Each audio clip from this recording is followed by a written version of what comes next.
Laser, ঠিক আছে, নতুন একটা লেজার ক্রিয়েট করি।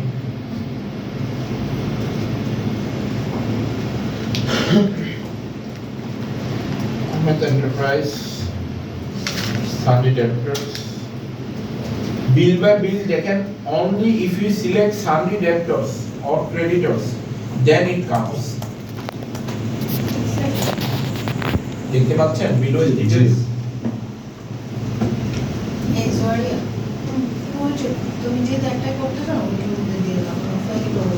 তাহলে বিলো ইজ ডিটেইলস আমার অন করতে হবে কোথায় থেকে নরমালি F11 ফিচার দেখেন এনাবল বিলো ইজ ডিটেইলস পেয়েছেন।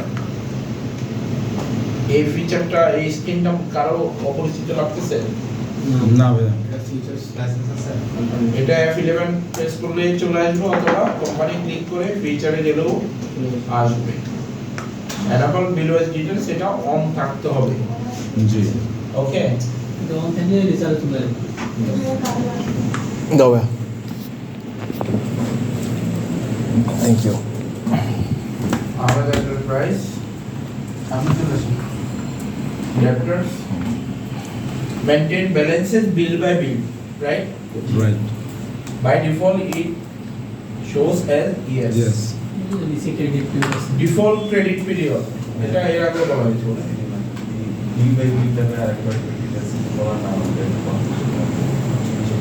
বিল বাই বিল জিনিসটাই হলো যে আউটস্ট্যান্ডিং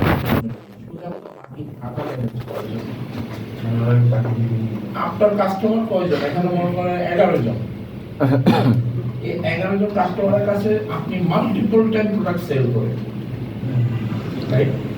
বাকি কেউ বলেন ক্যাশও করেন।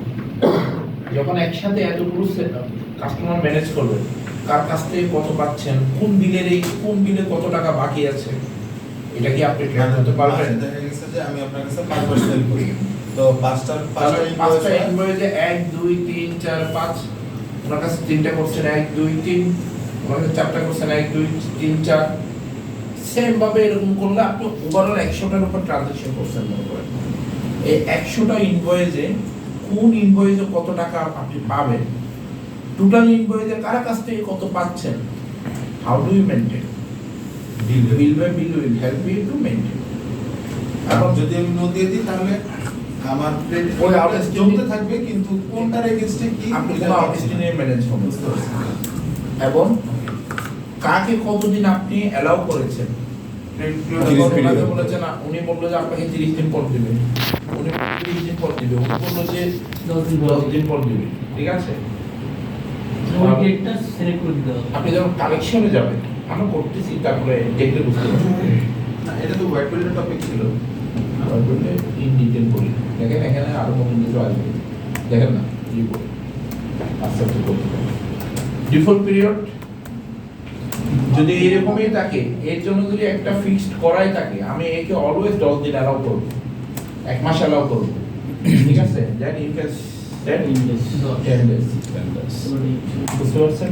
জি, এবং এই 10 ডেজ অটোমেটিক চলে আসবে। Check for credit period during voucher entry, মানে এই যে 10 দিন এটা আমি ভাউচার এন্ট্রির সময়ও চেক করব। ইয়েস, এর আর কি করার দরকার নেই, ঠিক আছে? আরেকটা লেজার ক্রিয়েট করছি, কেউ করতেছেন? না করবেন না, অবশ্যই। সিরিয়াসলি।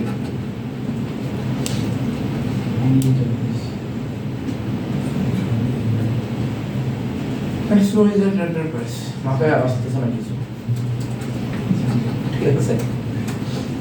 ক্রেডিট পিরিয়ড ওনাকে দিলাম না, একটা দিয়ে দেখি আরেকটা না দিলে কি হয় দেখি, এটাও কিছু করলাম না।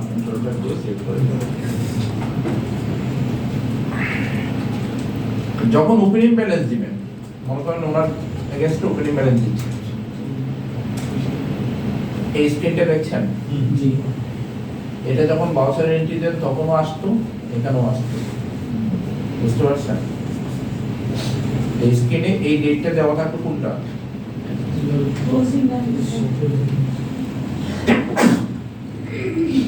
ক্লোজিং ব্যালেন্স বলতে কোনটা? ক্লোজিং ডেট আজকে এন্ট্রি দিচ্ছি তার আগে মানে লাস্ট এখানে ডেটে দাও থাকবে হলো যে আপনার আমরা তো ওপেনিং ব্যালেন্স দিই আপনার ফিনান্সিয়াল ইয়ার শুরুর আগের দিন ফিনান্সিয়াল ইয়ার শুরু হবে 1 জানুয়ারি 2024 রাইট 31/12/2023 ডকুমেন্ট কেটে দিয়ে আছে কারণ ওপেনিং ব্যালেন্স মানে আপনার কিছু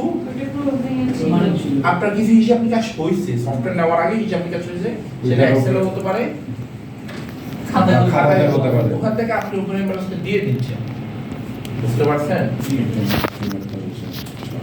একটা বিল নাম্বার দিবেন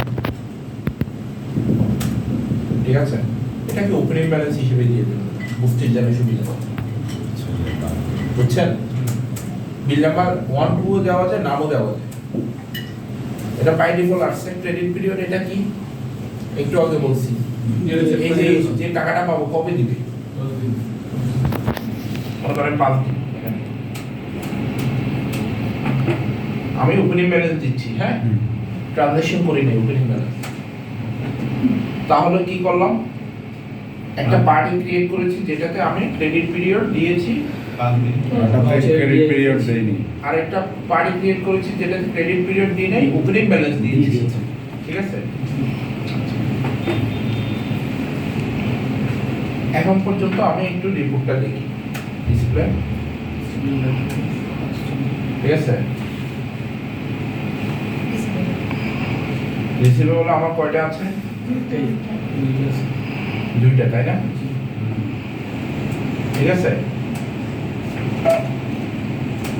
পরিমাণ সংস বাদ দিয়ে দিই আমরা দুইটা পার্টি ক্রিয়েট করেছিলাম একটা হলো যে আহমেদ এন্টারপ্রাইজ আর একটা এক্সপ্রেস আহমেদ এন্টারপ্রাইজ আমরা কোনো অ্যামাউন্ট দিই ওপেনিং ব্যালেন্স দিয়েছিলাম না না এই জন্য এখানে কিছুই আসে না কার আসছে XYZ এন্টারপ্রাইজ এন্টার দিলে কি আসে ওপেনিং ব্যালেন্সটা শো ওপেনিং ব্যালেন্সটা দেখাচ্ছে ডান পাশে কিছু কলাম দেখতেছেন পেন্ডিং অ্যামাউন্ট জি কবে দিবে Due on 5 দিন পৌঁছানোর জন্য রাইট জি ওভার ডিউ কেন দেখাচ্ছে বলেন তো 42 দিন পার হয়ে গেছে এটা কাউন্ট করতেছে দেখেন 31 জানুয়ারি হলো যে আপনার আপনি 5 দিন যখন বলছেন তার মানে 5 জানুয়ারি দিয়ে দেওয়ার কথা